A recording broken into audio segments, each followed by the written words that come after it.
ശരവണഭവ. എല്ലാവർക്കും കാർത്തികേയം യൂട്യൂബ് ചാനലിലേക്ക് സ്വാഗതം. ഇന്നത്തെ വീഡിയോയിൽ ഞാൻ നിങ്ങളുമായിട്ട് പങ്കുവയ്ക്കുന്നത് തൃക്കാർത്തികയെക്കുറിച്ചാണ്. നമ്മളെല്ലാവരും മഹാലക്ഷ്മിയുടെ ദേവിയുടെ തിരുനാളായിട്ട് കണക്കാക്കുന്ന ദിവസമാണ് തൃക്കാർത്തിക എന്ന് പറയുന്നത്. വൃശ്ചിക മാസത്തിലെ തൃക്കാർത്തികയ്ക്ക് ഒരുപാട് പ്രാധാന്യവുമുണ്ട്. കാർത്തിക നക്ഷത്രത്തിലാണ് ചന്ദ്രഭഗവാൻ ഉച്ചമടയുന്നത്. അതുമാത്രവുമല്ല, കാർത്തിക നക്ഷത്രത്തിൻ്റെ അതിദേവത എന്ന് പറയുന്നത് അഗ്നിദേവനാണ്. അഗ്നിദേവനുമായിട്ട് ബന്ധപ്പെട്ടിട്ടുള്ള ഒന്നാണ് നമ്മുടെ മൂന്നാം കണ്ണ്, അല്ലെങ്കിൽ തൃക്കണ്ണെന്നൊക്കെ പറയുന്നത്. നമ്മൾ മനുഷ്യർക്ക് അത് അത്ര മാത്രം മഹത്തരമായിട്ടുള്ള ഒന്നൊന്നുമല്ല. പക്ഷേ നമ്മളൊക്കെ നിലവിളക്ക് കൊളുത്തുന്ന സമയത്ത് കുനിഞ്ഞു നിന്ന് നമ്മൾ നിലവിളക്ക് കൊളുത്തുമ്പോൾ ആ നിലവിളക്കിലെ ചൂട് നമ്മുടെ നെറ്റിയിൽ അടിക്കാറുണ്ട്. നമ്മളിൽ പലരും ചിലപ്പോൾ അതൊന്നും ശ്രദ്ധിക്കാറ് പോലും ഉണ്ടാവില്ല. അതുമാത്രവുമല്ല, നമ്മുടെ മൂക്കുകുത്തുമ്പോൾ സ്ത്രീകളാണെങ്കിൽ വജ്ര മൂക്കൂത്തി ഉണ്ടെങ്കിൽ തീർച്ചയായിട്ടും മനസ്സിലാകും. വെയിലത്തൊക്കെ പോയി നിൽക്കുമ്പോഴും അല്ലാത്ത സമയത്തും ആ ഒരു ഡയമണ്ടിൻ്റെ തിളക്കം പ്രതിഫലിക്കുന്നത് നമ്മുടെ മൂന്നാം കണ്ണിലാണ്, നമ്മുടെ തിരുനെറ്റിയിലാണ്. ഭഗവാൻ മഹാദേവന് തിരുനെറ്റി ഉണ്ടെന്നുള്ളത് എല്ലാവർക്കും അറിയാം. ഈ ഒരു കാർത്തിക നക്ഷത്രവുമായിട്ട് ബന്ധപ്പെട്ടിരിക്കുന്ന ദേവൻ ആരാണെന്ന് ചോദിച്ചാൽ നമ്മുടെയൊക്കെ മനസ്സിലോട്ട് ഓടി വരുന്നത് നമ്മുടെ മുരുക ഭഗവാനാണ്. 6 താമരപ്പൂക്കളിൽ കാർത്തിക നക്ഷത്രത്തിൽ ഭഗവാൻ മഹാദേവൻ്റെ തൃക്കണ്ണിൽ നിന്നും ജനിച്ച ഭഗവാൻ അറുമുഖൻ. ഭഗവാൻ ജനിച്ച നാള് കാർത്തികയാണ്. അതുപോലെ തന്നെ ഭഗവാന്റെ ഈ 6 മുഖങ്ങളെയും 6 ശരീരത്തെയും ഒന്നാക്കി ചേർത്ത നക്ഷത്രമാണ് വിശാഖം എന്ന് പറയുന്നത്. കാർത്തിക നക്ഷത്രത്തിൻ്റെ ദേവത എന്ന് പറയുന്നത് അഗ്നിയാണെന്നുള്ളത് ഞാൻ ഓൾറെഡി നിങ്ങളോട് പറഞ്ഞു കഴിഞ്ഞു.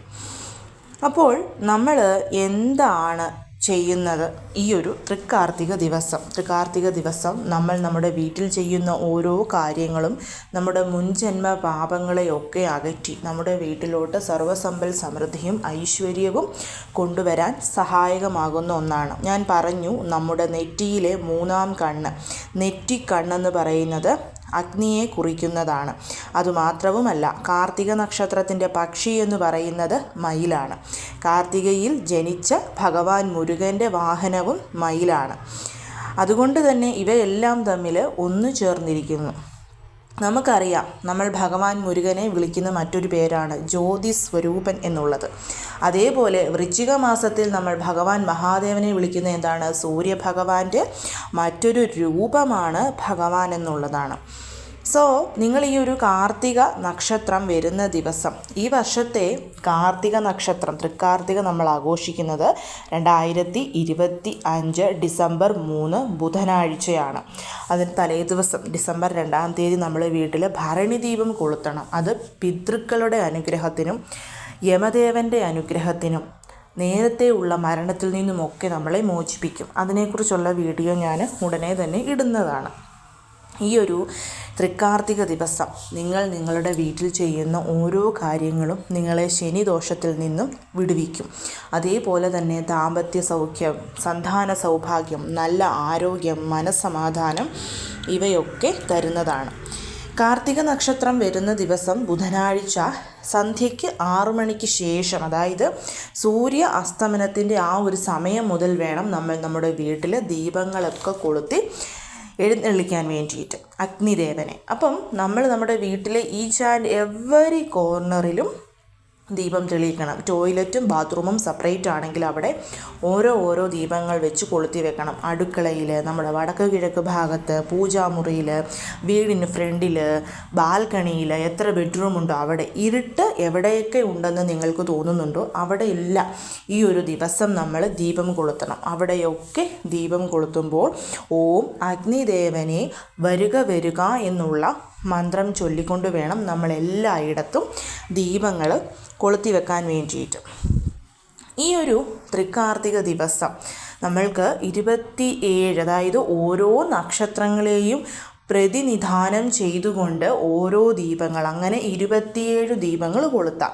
അങ്ങനെ അല്ലെങ്കിൽ നിങ്ങൾക്ക് എത്ര ദീപങ്ങൾ കൊളുത്താൻ സാധിക്കുമോ അത്രയും ദീപങ്ങൾ കൊളുത്താവുന്നതാണ്. പക്ഷേ ഒറ്റ സംഖ്യയിൽ മാത്രമേ കൊളുത്താവൂ എന്നുള്ളതേ ഉള്ളൂ. അതേപോലെ പൂജാമുറിയിൽ നിങ്ങൾ എത്ര വിളക്ക് കത്തിക്കുന്നുണ്ടെങ്കിലും ആ വിളക്കിലെല്ലാം നെയ്യൊഴിച്ച് കൊളുത്തുന്നതാണ് ഏറ്റവും ഉത്തമമായിട്ടുള്ള കാര്യം. പിന്നെ ബാക്കിയുള്ള ദീപം നല്ലെണ്ണ ഉപയോഗിച്ച് നമുക്ക് കൊളുത്താം. അതൊക്കെ അവരവരുടെ ഇഷ്ടമാണ്, താല്പര്യം പോലെ ചെയ്യണം. ഒരുപാട് പേര് പറയാറുണ്ട് ദീപം കൊളുത്തി കഴിയുമ്പോൾ അല്ലെങ്കിൽ എന്തെങ്കിലും ഒരു പൂജ ചെയ്ത് കഴിയുമ്പോൾ നിങ്ങളുടെ വീട്ടിൽ വഴക്കാണെന്നുള്ളത്. നിങ്ങളുടെ വീട്ടിലെ പൂജാമുറിയിൽ നിലവിളക്ക് കൊളുത്തിയതിന് ശേഷം ശ്രദ്ധിക്കണം, നമ്മുടെ വീട്ടിൽ നിലവിളക്ക് കൊളുത്തുമ്പോൾ ആ നിലവിളക്കിലെ നാളത്തിൻ്റെ കളർ എന്ന് പറയുന്നത് ഒന്നെങ്കിൽ സ്വർണ്ണവർണ്ണം അല്ലെങ്കിൽ യെല്ലോ ഓറഞ്ച് കോമ്പിനേഷൻ ആയിരിക്കണം. നീല കളറായിട്ട് അല്ലെങ്കിൽ ഒരു ബ്ലാക്കിഷ് കളറ് നിങ്ങളുടെ വീട്ടിലെ ദീപനാളത്തിന് തോന്നുന്നുണ്ടെങ്കിൽ നിങ്ങൾ ഉറപ്പിച്ചോളൂ ശനിയുടെ കാഠിന്യം നിങ്ങളുടെ വീട്ടിൽ വളരെയധികം കൂടുതലാണെന്നുള്ളത്. അങ്ങനെയുള്ളവരുടെ വീട്ടിലാണ് ദീപങ്ങൾ തെളിയിച്ച ശേഷമോ അല്ലെങ്കിൽ എന്തെങ്കിലും പൂജകൾക്ക് ശേഷമോ വഴക്കുണ്ടാവുന്നത്.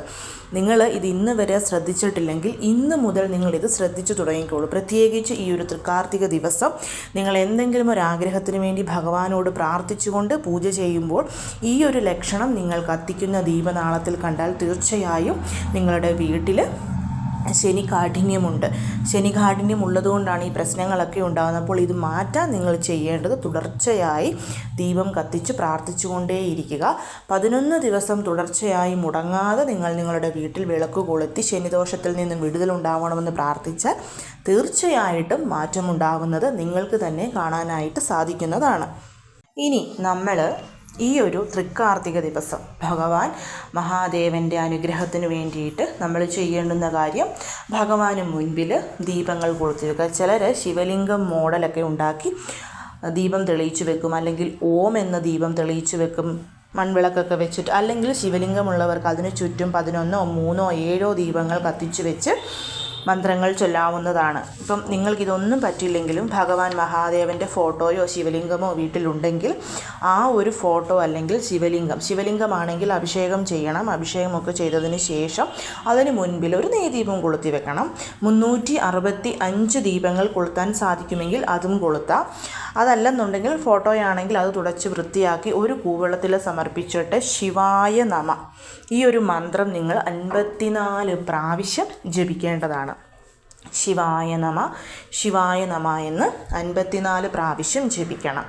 എന്നിട്ട് ഭഗവാനോട് നിങ്ങളുടെ വീട്ടിലെ സമ്പൽ സമൃദ്ധി തരണമെന്നും ശനിദോഷത്തിൽ നിന്നും വിടുതൽ തരണമെന്നും ദാമ്പത്യ സൗഖ്യം, മനസ്സന്തോഷം, നല്ല ആരോഗ്യം, മക്കൾ നന്നായി പഠിക്കാൻ, അങ്ങനെ നിങ്ങളുടെ ആവശ്യങ്ങളൊക്കെ ഭഗവാനോട് പ്രാർത്ഥിക്കണം. ഇനി തൃക്കാർത്തിക എന്ന് പറയുന്നത് ദേവി മഹാലക്ഷ്മിയുടെ തിരുനാളായതുകൊണ്ട് തന്നെ അന്നത്തെ ദിവസം നമ്മൾ ലക്ഷ്മി പൂജ ചെയ്യണം. വൃശ്ചിക മാസത്തിൽ ഫോട്ടോയെ വിഗ്രഹത്തെ പൂജിക്കുന്നതിനേക്കാൾ കൂടുതൽ ഏറ്റവും നല്ലത് കോലം വരച്ചുള്ള പൂജയാണെന്ന് ഞാൻ പറഞ്ഞിരുന്നു. അപ്പം 2 രീതിയിലുള്ള പൂജകൾ നിങ്ങൾക്ക് ചെയ്യാം, 2 പ്രത്യേക തരത്തിലുള്ള കോലങ്ങൾ വരച്ചുകൊണ്ട്. അതിൽ നിങ്ങൾക്ക് ഏത് കോലമാണോ എളുപ്പത്തിൽ വരയ്ക്കാൻ പറ്റുന്നത് ആ ഒരു കോലം വരച്ച് പൂജ ചെയ്യാവുന്നതാണ്. ആദ്യത്തെ കോലം എന്ന് പറയുന്നത് ഞാനിവിടെ കാണിച്ചിട്ടുണ്ട്, ഐശ്വര്യ കോലമാണ്. കുറച്ചുകൂടി ക്ലിയറായിട്ട് ഞാൻ വേറൊരു ഇമേജൂടെ കാണിക്കാം. അതായത് ഐശ്വര്യ കോലം, നമ്മൾ ഐശ്വര്യ കോലം ലക്ഷ്മി പൂജ ചെയ്യാറുണ്ട്. ഇതേപോലെ ഐശ്വര്യ കോലം വരയ്ക്കുക. അതായത് തൃക്കാർത്തിക ദിവസം മുക്കോണം വരച്ച് നമ്മൾ ദീപം ഏറ്റിയാൽ അത് വളരെയധികം പ്രയോജനകരമാണ് നമ്മുടെ കുടുംബത്തിന്. സോ നിങ്ങൾക്ക് ശരവണഭവ കോലം വരച്ച് ദീപങ്ങൾ കൊളുത്താം. മുക്കോണം, ഈ ഒരു ഐശ്വര്യ കോലത്തിൽ ഒരുപാട് മുക്കോണങ്ങളുണ്ട്, അത് വരച്ച് കോലം വരയ്ക്കാം. അങ്ങനെയല്ല ഈ ഒരു ഐശ്വര്യ കോലത്തിൻ്റെ സ്റ്റെൻസിൽ നിങ്ങളുടെ കയ്യിലില്ല, നിങ്ങൾക്കിത് വരയ്ക്കാൻ പറ്റില്ലെങ്കിൽ ശ്രീവസ്തമുണ്ടല്ലോ, ശ്രീവസ്ത ലക്ഷ്മി പൂജ ഞാൻ നിങ്ങൾക്ക് പറഞ്ഞു തന്നിരുന്നു. ആ ഒരു ശ്രീവസ്ത കുറച്ച് വലുതായിട്ട് വരച്ചിട്ട് അതിൻ്റെ നടുക്ക് നിലവിളക്ക് വെച്ച് ചുറ്റുമുള്ള 3 കോണിലും 3 ദീപങ്ങൾ കൊളുത്തി നമുക്ക് പ്രാർത്ഥിക്കാം. ഇനി അതല്ലെങ്കിൽ വേറൊരു രീതിയുണ്ട്, ഞാനത് പറയാം. അപ്പം ആദ്യം നമ്മൾ ചെയ്യേണ്ടത് ഈ ഒരു ലക്ഷ്മി കോലം വരയ്ക്കുക, ഐശ്വര്യ കോലം വരയ്ക്കുന്നു. അതിൻ്റെ സെൻറ്ററിൽ സ്റ്റാറാണ്, ആ സെൻറ്ററിൽ മഞ്ഞൾ കുങ്കുമം പൊട്ടിട്ടിട്ട് നമ്മൾ അതിന് പുറത്ത് നമ്മുടെ നിലവിളക്ക് വെക്കുന്നു. ഇപ്പോൾ ഏത് നിലവിളക്കും ആയിക്കൊള്ളട്ടെ, ആ ഒരു നിലവിളക്ക് നമ്മൾ വെക്കുന്നു. അതിന് ശേഷം അതിൻ്റെ ചുറ്റുമുള്ള കോണുകളിൽ, സെൻറ്ററിലൊന്നും നിങ്ങൾ വെക്കണ്ട, ചുറ്റും നമുക്ക് 3 6 മുകളിലും താഴെയുമായിട്ട് 6 സൈഡിലും അതുപോലെ കോണുകളുണ്ട്. അവിടെ എല്ലാം പറ്റുമെങ്കിൽ നിങ്ങൾ ദീപം കൊളുത്തി വെക്കണം. എന്നിട്ട് ആ സെൻറ്ററിലുള്ള ദീപത്തിന് ശ്രീ സൂക്തം ചൊല്ലി നമ്മൾ അർച്ചന ചെയ്യണം. ശ്രീ സൂക്തം എല്ലാവർക്കും അറിയാം, അല്ലെങ്കിൽ യൂട്യൂബിൽ നിങ്ങൾ പ്ലേ ചെയ്തിട്ട് അർച്ചന ചെയ്താൽ മതി. അർച്ചന ചെയ്യാൻ എടുക്കേണ്ടത് കൂവളത്തിലയാണ്. ഇനി കൂവളത്തില കിട്ടില്ലെങ്കിൽ നിങ്ങൾക്ക് തുളസിയില എടുക്കാം. ഇതൊന്നുമില്ലെങ്കിൽ എന്ത് പൂക്കൾ കിട്ടുന്നോ ആ പൂക്കൾ കൊണ്ട് അർച്ചന ചെയ്യണം.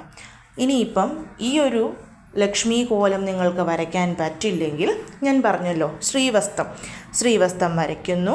ശ്രീവസ്ത്രത്തിൻ്റെ സെൻറ്ററിൽ നമ്മൾ നിലവിളക്ക് വെക്കുന്നു. അതിന് ചുറ്റുമുള്ള 3 കോണുകളിൽ ഇതുപോലെ നെയ്ദീപം കൊളുത്തുന്നു. എഗെയിൻ നമ്മൾ ശ്രീ സൂക്തം ചൊല്ലി അർച്ചന ചെയ്യുന്നു.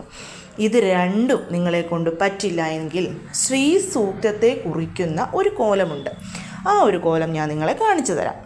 ഇതാണ് ശ്രീ സൂക്തത്തെ കുറിക്കുന്ന കോലം. ഏറ്റവും അകത്ത് 8 ഇതൾ താമര, അതിനു പുറത്ത് 12 ഇതൾ, ഏറ്റവും പുറത്തായിട്ട് 16 ഇതൾ, അങ്ങനെ അടുക്കടുക്കായിട്ടുള്ള 8, 12, 16 അടുക്കുകളോട് കൂടിയിട്ടുള്ള താമരയാണ് ഈ വരച്ചിരിക്കുന്നത്. ഇത് വളരെ ഈസിയാണ്, എല്ലാവർക്കും വരയ്ക്കാൻ പറ്റുമെന്നാണ് എൻ്റെ വിശ്വാസം. ഇത് ഇതേപോലെ നിങ്ങൾ വരയ്ക്കണം.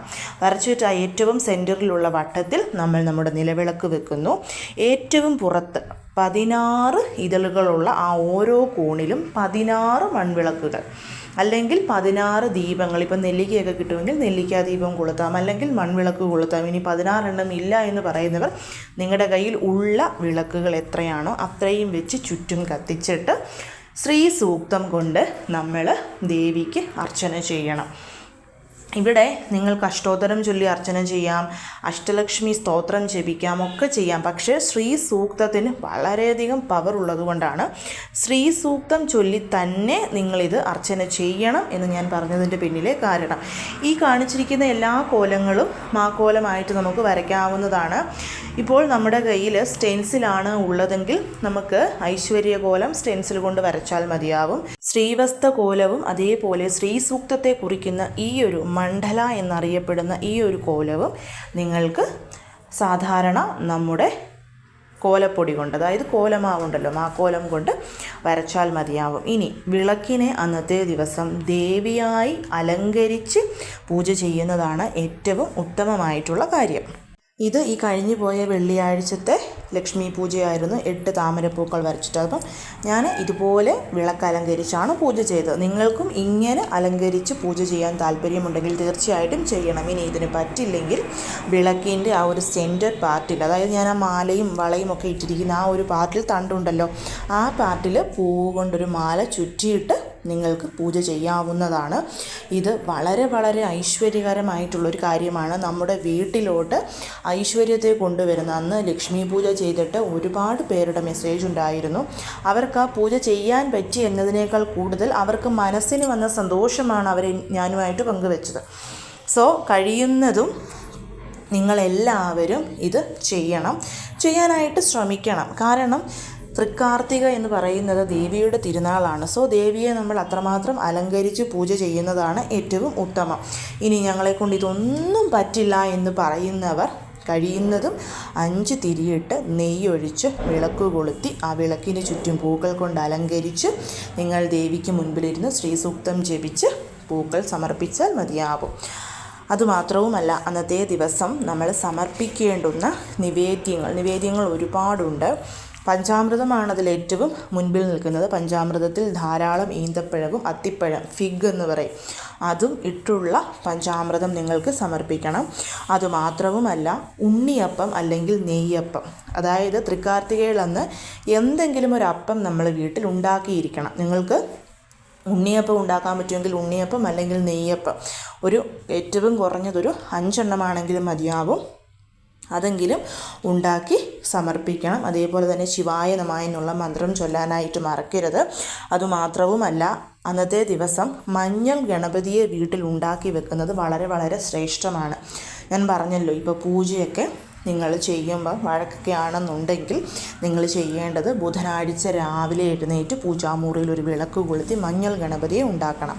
മഞ്ഞൾ ഗണപതി ഉണ്ടാക്കുന്ന പോലെ കുറച്ച് മഞ്ഞൾ നമ്മൾ എടുത്തിട്ട് അതിൽ റോസ് വാട്ടർ ഇട്ട് നന്നായിട്ട് മിക്സ് ചെയ്തൊരു ത്രികോണ ആകൃതിയിൽ നമ്മൾ മഞ്ഞൾ ഗണേശനെ ഉണ്ടാക്കി വെക്കുക. വെറ്റിലയിലോ വാഴയിലോ ആലിലയിലോ ബ്രാസിൻ്റെ പ്ലേറ്റിലോ ഉണ്ടാക്കി വെച്ച് ഭഗവാന് മുൻപിലൊരു നെയ്യ് ദീപം അല്ലെങ്കിൽ വെളിച്ചെണ്ണ കൊണ്ടുള്ളൊരു ദീപം കൊളുത്തിയിട്ടൊരു തേങ്ങ എടുത്ത് ഉടച്ച് ഭഗവാന് സമർപ്പിച്ചിട്ട് ഭഗവാനോട് പ്രാർത്ഥിക്കണം, ഇന്ന് ഞാൻ ഈ പൂജ ചെയ്യാൻ പോവുകയാണ്, ഇന്ന് ശുഭമായിട്ടുള്ളൊരു ദിവസമാണ്, എൻ്റെ വീട്ടിൽ വഴക്കൊന്നും ഉണ്ടാവരുതെന്ന്.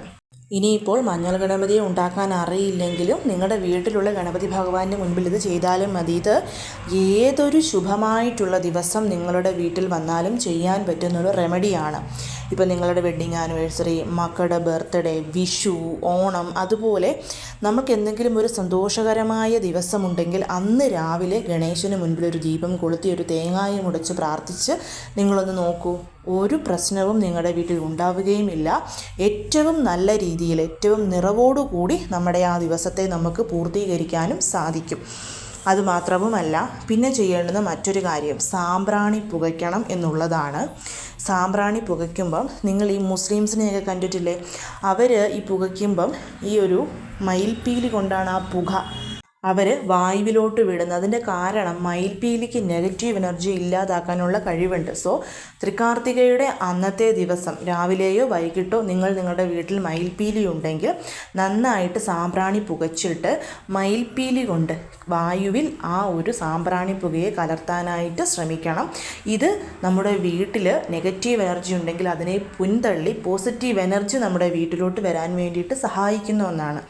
സോ അതുകൊണ്ട് ഈ ഒരു കാര്യവും കൂടിയിട്ട് നിങ്ങൾ തൃക്കാർത്തികയുടെ അന്ന് തീർച്ചയായിട്ടും ചെയ്യാനായിട്ട് ശ്രമിക്കണം. എല്ലാവരുടെ വീട്ടിലും മയിൽപ്പീലിയൊക്കെ ഉണ്ടായിരിക്കുമല്ലോ. ഇപ്പോൾ പൂജാമുറിയിൽ ഇരിക്കുന്ന മയിൽപ്പീലി ആണെങ്കിൽ അതെടുത്ത് ഈ ഒരു കാര്യം ചെയ്തിട്ട് തിരിച്ച് നമുക്ക് വെക്കാവുന്നതാണ്. അങ്ങനെയല്ല, മയിൽപ്പീലി മേടിക്കാൻ കിട്ടുമെങ്കിൽ ഒരു 3 മയിൽപ്പീലി വാങ്ങിച്ചിട്ട് ഒന്നിച്ച് കൂട്ടിക്കെട്ടി നിങ്ങൾക്ക് ഇതേ പ്രോസസ്സ് ചെയ്യാവുന്നതാണ്. ഇതിപ്പം തൃക്കാർത്തികം തന്നെ ഇല്ല കേട്ടോ, ഏതൊരു ദിവസം വേണമെങ്കിലും നിങ്ങൾക്കിത് ചെയ്യാം. അപ്പോൾ കഴിയുന്നതും എല്ലാവരും ഈ കാര്യങ്ങളൊക്കെ ചെയ്യാൻ ശ്രമിക്കണം. പിന്നെ ശർക്കര പായസമോ, ഇപ്പം ഞാൻ പറഞ്ഞല്ലോ നമുക്ക് പഞ്ചാമൃതം വേണം, ഉണ്ണിയപ്പം അല്ലെങ്കിൽ നെയ്യപ്പം വേണം, അതിനോടൊപ്പം ശർക്കര പായസമോ പാൽപ്പായസമോ കൂടി ഉണ്ടാക്കാൻ പറ്റുമെങ്കിൽ അതും ഉണ്ടാക്കി സമർപ്പിക്കാവുന്നതാണ്. കഴിയുന്നതും എല്ലാവരും ഇതൊക്കെ ചെയ്യാൻ ശ്രമിക്കണം. എല്ലാവരെയും മുരുകൻ അനുഗ്രഹിക്കട്ടെ. ഓം ശരവണഭവ.